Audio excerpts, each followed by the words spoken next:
Recording now. Okay. Hello, everyone, and welcome to this week's Tipple's virtual wine tasting with Elizabeth and Jeff Beaudre, the owners of Tipple's. Thanks for joining us in this wonderful Christmas week tasting. So we have a great wine tonight. I have to take the dog toy away from the dog.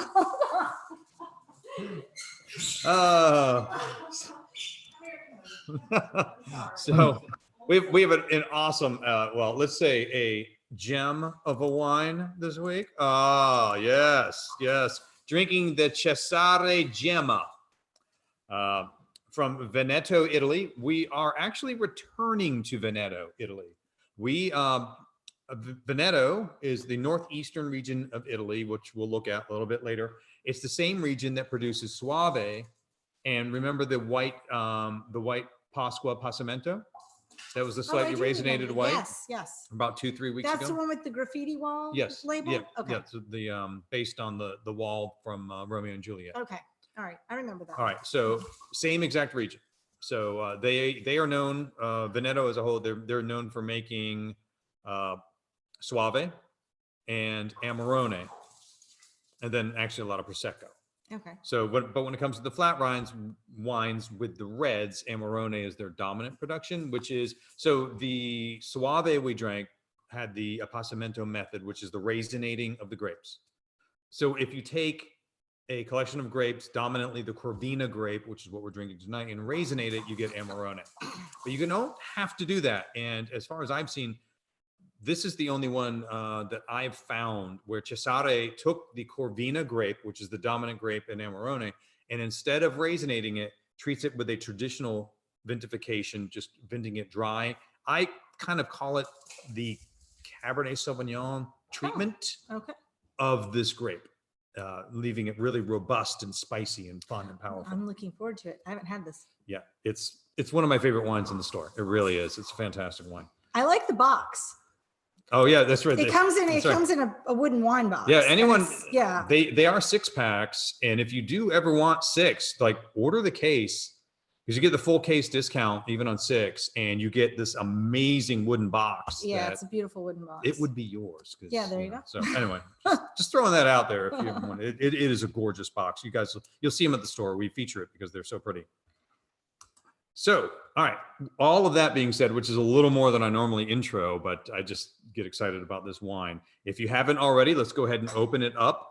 This is another wine that I am going to aerate from the beginning.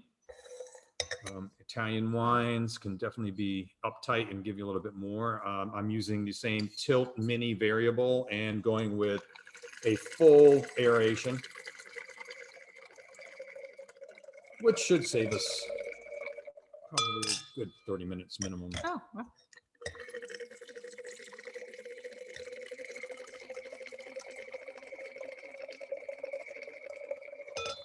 It smells big. Right. Mm-hmm. All right. So I've got it with a light chill. This guy's around 55 degrees. It's probably warmed up by the time you even poured it in the glass to a good 60. Pairings with this are robust and spicy beef pairings, or even red meat pairings in general. Braised beef, pot roast, Boston butt, which is not red because that's pork, but still it's it's treated in that big barbecue style. Hearty meat dishes, and this is the one that we were laughing about because they threw in. This is literally something that was paired with this donkey stew. That's right. I have yet to try it, but it's something I should probably worry about the next time my wife tells me I'm being a jackass. Donkey stew? Yeah, you'll be putting I'll be put into it. Yeah. No. Good. All right. So Corvina, 100% Corvina grape, 13.8% alcohol. Beautiful. It is big like a cab. Right. Mm-hmm. Yeah. Right. I'm not crazy, right? No, it's It's got beautiful spicy cherry note on the nose. They talk about red currant, so that red intense grape. Mm-hmm. So cherry, red currant, raspberry. Definitely cherry. It's kind of like tart, like a cranberry too, for me. You're not getting that. There is nice acidity. No, that's not a wrong thing. All right. So these wines can be very acidic. Italian wines in general, compared to a lot of the red wines in the world, can be extremely acidic. And you're right, there is a a zingy acidity Mm-hmm. that you will find it's going to be one of the qualities that changes the most as the wine opens. Oh, okay. So it'll start up kind of tight and zingy, and it Mhm. will open and relax and give you some of the secondary qualities. So where does that come from? Acidity, that's from the grape itself. Okay. And with the terroir, so a combination of in this case, the aspect of terroir, since that includes climate and the earth, this part comes more from the earth. Okay. And part of it as just a quality intrinsic to the grape itself. So I'll tell you one of my favorite descriptions of this, and I think you guys will get this: cherry cola. I was just saying, it reminds me of like the Duchess or like some sort of creek or something like that, that has this like really cherry kind of acidic nature to it, but also like a little bit of woodiness with it as well. Right. Yeah, it's I agree, and there's a toastiness to this. Yeah. But it is that Italian version where it's like it's a dry, almost dusty toast, not a rich vanilla toastiness. Right. Right. Yeah.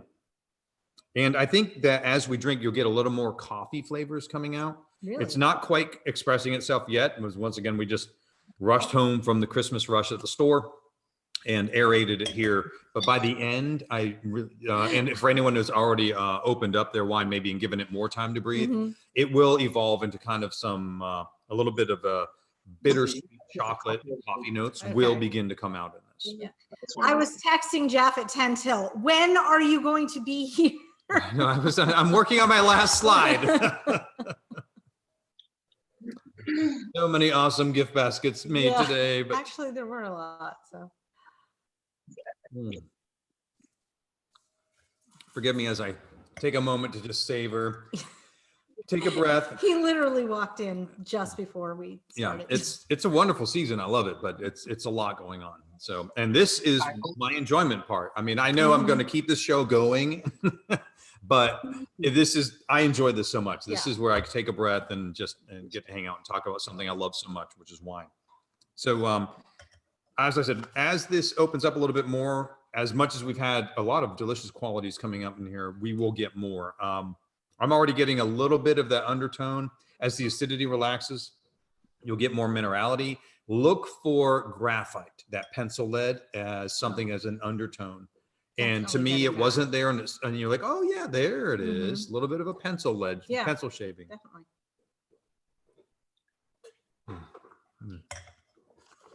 And that is from the soil in that area. Can we jump to the slides? We can. I already jumped over probably several of them and have to backtrack. So hold on just a moment, everybody, because you didn't pull that up yet. Oh, He literally just walked in. I did. Sorry. And I rely on him to pull up the slides. Everyone's going to look at my emails. No, they can't see it. I'm not sharing it. Oh, okay. Sorry, Dave. Can't look at Jeff's emails this week. Once again, anyone who wants to volunteer to help me Clean out your emails. clean out my emails, let's get on that. Let's do it.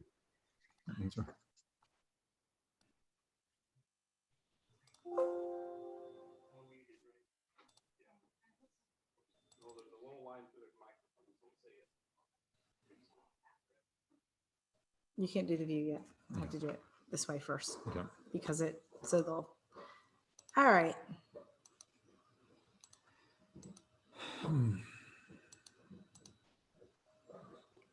All Here right, we go. here we are. So, here we are. So, James Suckling, 90-point rating on this guy. I think it's a wonderful wine. It's unique and incredibly well made in my estimation. But and we went through the tastings. By the way, the name Jema means gem, but it doesn't mean just that they're saying, oh, this is a gem of a wine kind of thing. It actually is also the name they give to the beginning of the floral bloom as it's coming out on the grapevine.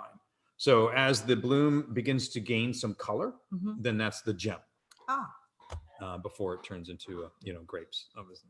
Is that across the wine industry or that's just Italy? That's Italy. Okay. Yeah. The next one? Yep. All right, so here we are. Northeast somewhere? We're up here in Veneto. Look, you landed. You want to take over? Yeah. You're exactly where you should be. So Veneto, we are returning to Veneto. Prosecco comes from this whole region here, but this is where we were. Soave's up in here. We're almost in the exact same spot. You can see the Alps are here.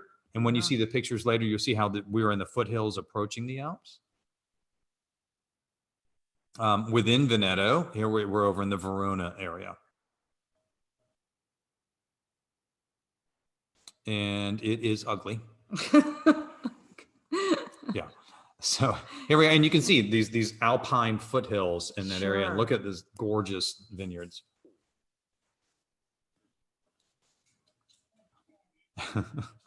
Right. So so the Veneto area is a warm area, but the soil is really well drained, has high minerality, which where have we heard that before? Remember the Dalmas discussion? Right. Right. I was just wondering what warm is to them. Not as hot as ours. No, Okay. but so warm is like but 70s you still, for them? no, you're still talking about 80s? upper 80s and, Okay. and into the mid 90s. And Okay. Yeah. Well then, So I mean, it's still pretty darn warm in the middle of the day, but it cools off. Okay. Because you've got the elevation and you've got the breeze coming back over the mountains and that kind of thing. So at night it cools off really nicely. Okay. Which is what retains the acidity, which is something we discussed with the white wine as well. That the area where they get a lot of sun and a lot of warmth, so they're able to get some richness and all this fruity goodness that we're tasting with the cherries and the raspberries. Yeah. So that is developed in the day, but then the acidity is retained at night by it cooling back down and not creating overripe grapes. In addition to the minerality of the soil, it's there's a lot of minerality to it. Volcanic and clay, boom. Oh, there you go. Yeah. Low organic inclusion. So once again, just like we were discussing with the Cabernet Sauvignon growth in France with the Mas d'Amas, it's a little similar in that way. So it's a combination of you've got volcanic clays and then a lot of, let's say, calciferous, so limestone. Okay. Right. So you're not giving it a lot of minerality. There's not a lot of richness to over ripen the grapes, but it is pulling what it can in order to get some nutrition from the soil, which gives it character. Yeah.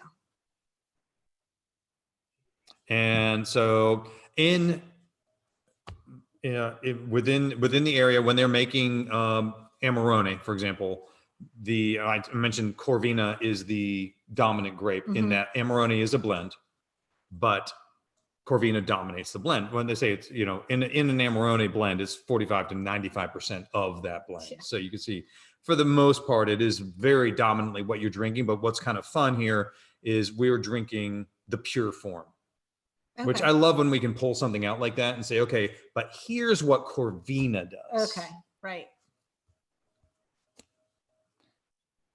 And here is the Corvina grape. It's a very pretty grape.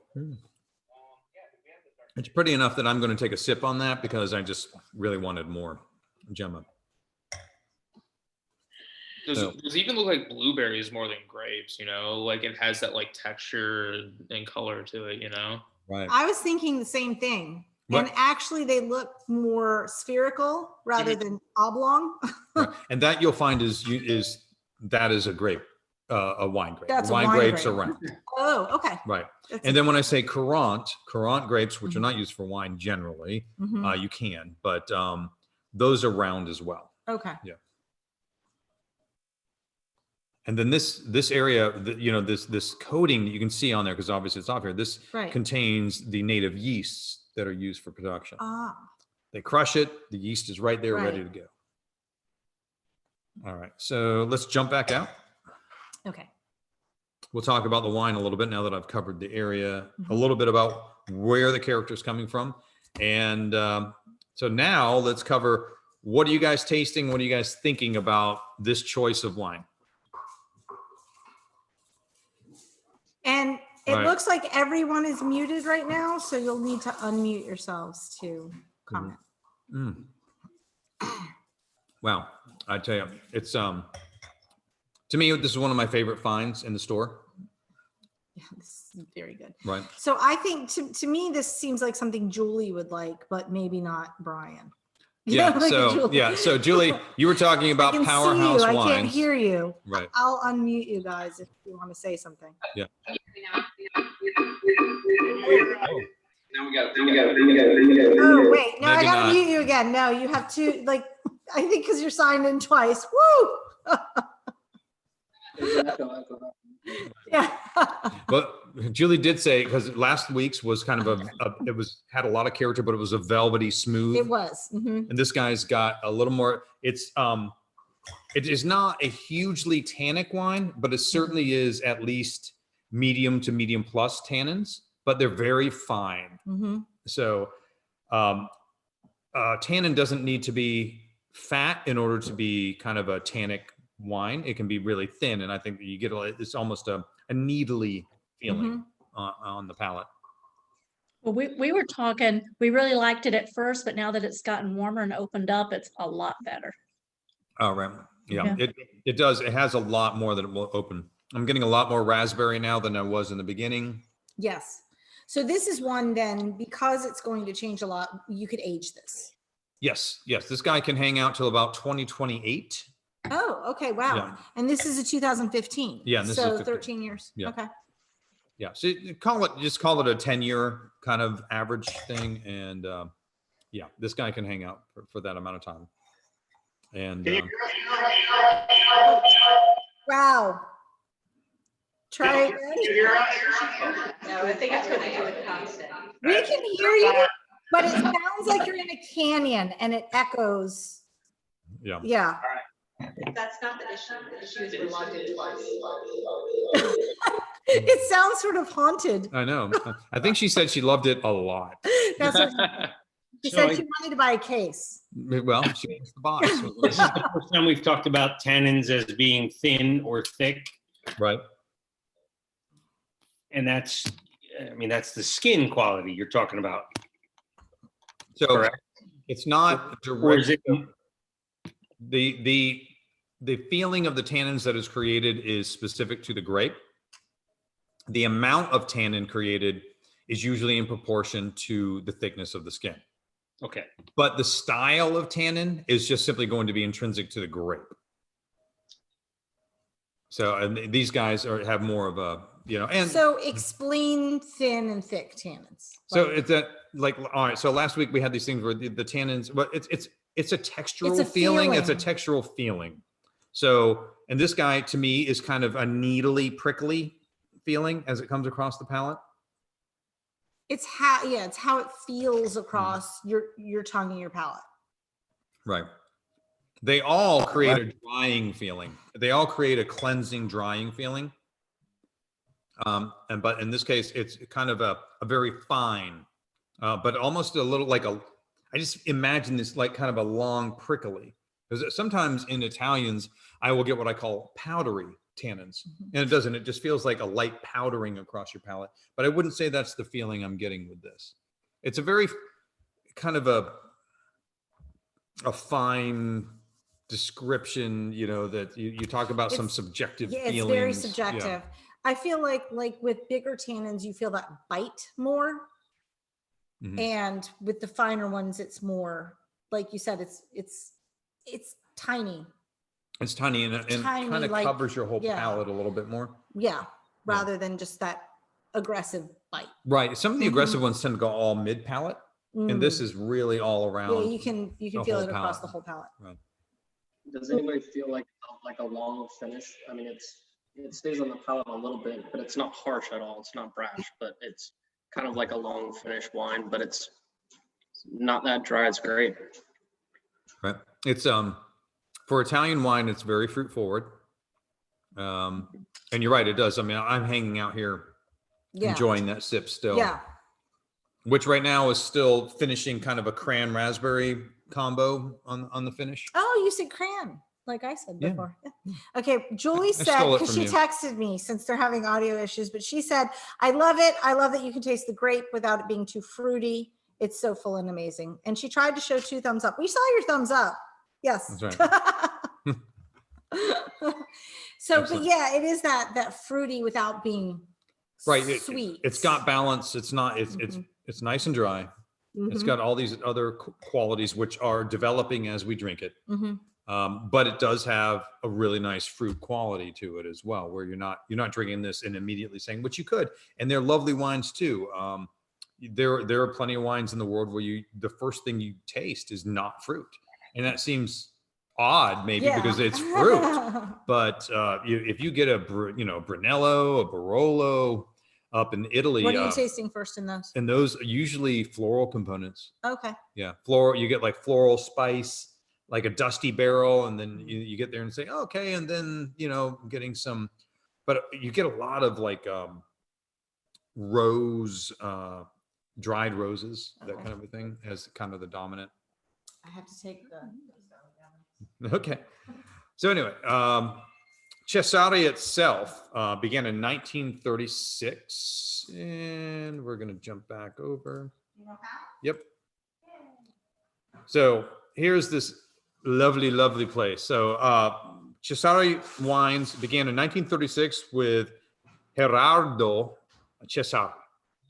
So they've always been focused on, from the beginning, Gerardo was interested in Amarone production. So they've had a real strong connection to the Corvina grape from the beginning. And they do produce, I think, a very beautiful Corvina. In fact, I'm assuming that they knew how good their Corvina was, which is why they wanted to make a single varietal wine, which is it's just not available. I mean, no one else makes this. If there are, I have not found them. So by the 1970s, their wines were on 5 continents. So they were one of the big guys to get out there and really start working with the world to introduce these beautiful Italian wines to everyone. They have now they're in their 3rd generation of family ownership. Cesari's are still there, and they are now implementing more modern farming techniques. They're moving over to sustainable farming. Okay. Good. So we always say, well, what is sustainable, right? Because it's not exactly, but it's a combination of protecting the environment, supports social responsibility, so paying everyone fairly that's working there, and maintaining long-term viability between the balance between the two. So for people and the earth, making it all positive for the area. That's fantastic. They are all also estate grown and controlled still. Oh, okay. And like, here you go. Like they're literally hand farming on wheeled Yeah. carts. Look So. how thick the base right? of that. Those are old. Those then, are some huh? great old. Yeah. And look how high the canopy is. It's above their head. Those almost look like grape trees. They do. They look like grape trees. Right. So, all right. So let's head over to here. So here we have, it's been given 90 points. It's a regular occurrence for this wine. I'd say this guy easily lives up to 90. Yeah, I would have given it a 92. But do you want to stop this? I mean, I think everybody here has seen these, but I just maybe want to not. make sure that everyone sees it. So here we Okay. are talking about between, in the upper 80s, mid to upper 80s would be a very good wine with special qualities. So now we're entering into the outstanding wine. And now that we've shared probably I don't know, what are we at, about 35, 40 wines together? Are we? Yeah, I guess Yeah. so. So, entering into the outstanding and superior character style. What do you guys think how do you guys feel about this wine in that echelon of scoring? Same. I think Brian has 1 thumb up and 1 thumb down. I think 90. It's very good. It doesn't have the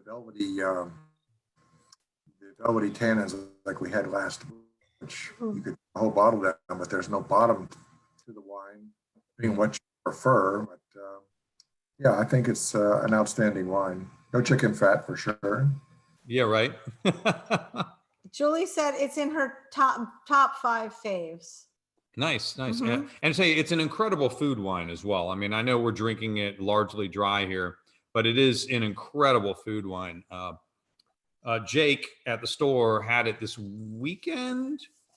I think it was This past weekend. with some what was he having it with? It was like braised the braised pork and wild mushroom or something like that. And it just went really well. It does have a nice flexibility because it is medium bodied. Mhm. Oh, I know what they're having it with, filet mignon. So Oh. filet mignon, which is great because it's not too fatty, but this is a medium bodied but full flavored wine. Mhm. So it really gives you that nice flexibility where it won't trounce your food and just dominate the whole thing. As much as I love the Tate the Ballbuster. In fact, Oh. we're going to be bringing some home because I'm missing the wine. Yeah, I was just putting it on the shelves today and I was like, oh, I love this wine. Right. And it's fantastic, but it will stomp all over certain foods, but this guy Mhm. is much more applicable to, you can run from pork to heavy beef and donkey. and donkey, evidently. So So donkey. we were planning a surf and turf for Christmas dinner, and this was going to be or the Tate was going to be the choice with the turf version. Mhm. And I think I want another bottle of this. All right. Yeah. Well, excellent. Thank you, Dave. Yeah. But here, the spices, the little cinnamony quality is Mhm. starting to jump out of the glass. I also like your description of the tannins because so many times to me, and I like big, bold reds like Julie does, but oftentimes if I don't pick the right red, the tannin is very drying and pulling at the end, almost like Astringent. yes, and it's taking back some of the flavor. But this tannin is a different description, and I really like the way this tannin flavors it. Yes, I agree, Rachel, because a lot of times I think and I like the same thing you guys do, those big, bold wines, but I don't have that feel of puckering that it causes in the, yes. Mhm. No, it has a very bold structure. It does. It's very much there and present in your Mhm. on your palate. But you're right, it doesn't overwhelm. There's really even drinking it dry. So that's a term I'm making up, not pairing it with any Drinking dry, food. no. That's going to be a new thing. I'm drinking it dry, but drinking. Yeah. But I agree. It's a wine that you can enjoy it by itself. It's big enough to really thrill the big wine lover, and yet at the same time, it's friendly. Mhm. I'm getting like the bitterness of cherries. You mentioned cherry Coke before. I definitely get cherries, and I also get like almost like a sour, bitter cherry taste too. Like the cherries are very prominent in this. Yeah. I don't know if anybody else is getting that, but that's what I taste, like very bitter cherry. Yeah, definitely. Yeah, no, totally go there. It's a combination of that bright, dry cherryness, and because of that minerality stepping in there, where you have a little bit of that graphite, bringing it down and anchoring it, and some minerality. It does have that nice drying, almost a bit of a bitter cherry pit finish or something. Not that you can eat cherry pits, but are you sure? So wait, for the record, did Brian just get one right? Yes, Brian nailed it. Yay! Did it! Took 40 bottles, I finally got one. Yes. It's a Christmas miracle. That's right. And it was a red of all things. His instincts are good. It's not the first time.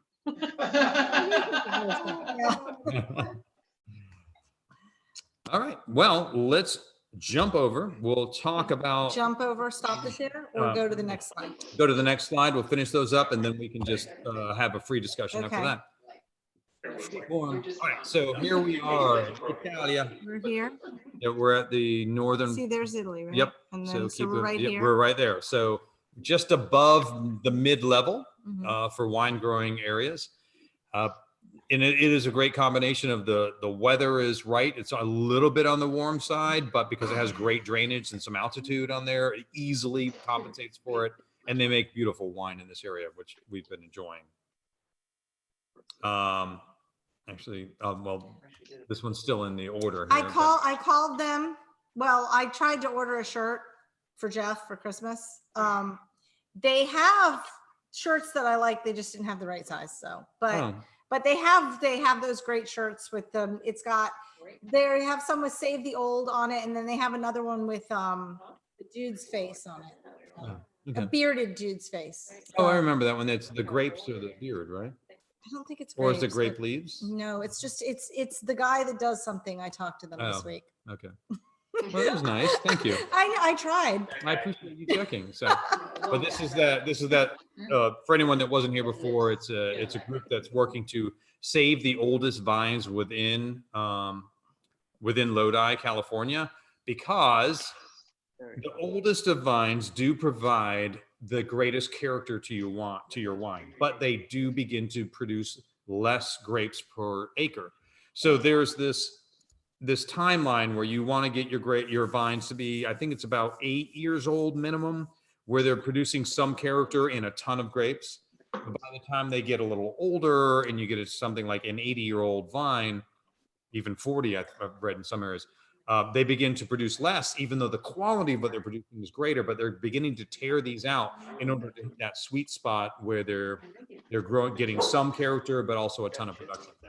Is that more of a problem in the US or the New World? Because like we've looked the last couple of weeks when we're in Europe, like we just saw this really thick grapevine. Right. It's got to be older. I'm only hearing about it in the US, and it sounds like a US thing to do. I mean, if I'm to be a little bit. Because it does. It sounds like to me, because Europe is so much older. Right. Well, it's a matter of big business jumping into the wine industry, and they're trying to fight that back and keep it as a creative endeavor as much as possible. As an art. Rather than just a machine that Sure. creates an intoxicant that people find interesting.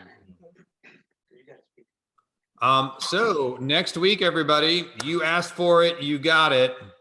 We are doing, by popular demand, a comparative tasting, 2 different wines. The next week's wine tasting is 2 wines. We are going to be tasting Syrah. So we're going to drink the Pundit Syrah from Washington State, and then the Penfolds Max's Shiraz. Oh, look, I found the wrong one and this is how much of a rush I was in. Mm-hmm. No one pay attention to the pictures. It should say Max. The words are right. Yeah, that's right. So instead of cab, it should say Shiraz. So anyway, so like we talked about, Shiraz is Syrah, but just down in Australia. So this will be a fun one where we're tasting from, really disparate growth areas, cool versus warm growth, but the same grape. So we will compare Syrahs from around the world, from Washington State down to our good friends in Australia. Awesome. And cost? What'd you say? The cost? Oh, cost. Oh, cost on those guys, they're in the upper 20s each. Yeah. Oh, okay. So when you add them together, you're going to spend about what you spent this week. I figured that was like a fair way to go. So that has maybe my favorite label ever. All right, the Pundit, isn't that great? Yeah, it's fantastic. Yeah, and even though we're in Australia, I got to say, shrimp, not one of the pairings. No. Well, do you have it? I don't. Okay. What should people fix next week? Did I put you on the spot? No, I mean it's Syrah. So Syrah goes well with. Once again, we're talking about red meats or hearty pork dishes. So you could do sausages. Any kind of barbecue works with both of these guys. Hamburgers, steaks, any of that all work. Sharp meat cheeses would be fantastic as well. Mushrooms would be great. So some of those big savory kind of things. I would venture a guess that donkey would be fine. You can go to France. There's horse. It probably work. No. Well, hey, I'm not going to judge. That's what they do. So anyway, let's jump back to us. Okay. We will toast out this wonderful Christmas tasting. Yeah. Merry Christmas. Merry Christmas, everybody, or Happy Holidays, any of them that you want to celebrate right now. And I hope you really enjoyed this. I was looking forward to sharing this wine with you. I hope it was a big success. Last week's was fun because that was one of the. So last week's and this week's, these are two of the kind of gems in the store that are universal favorites that are unusual and beloved by all of us there. And once again, Jake's words reign true. If you don't like this wine, then that's on you because it's fantastic. Yeah, Brian. No, but Brian liked it. Well, he did this. Okay. He identified the flavors. Well, I'm going to give him compliments, so he gives a good Okay, rating. there you That's go. right. Cheers, All right, everyone. cheers, everybody. Yeah, Cheers. cheers.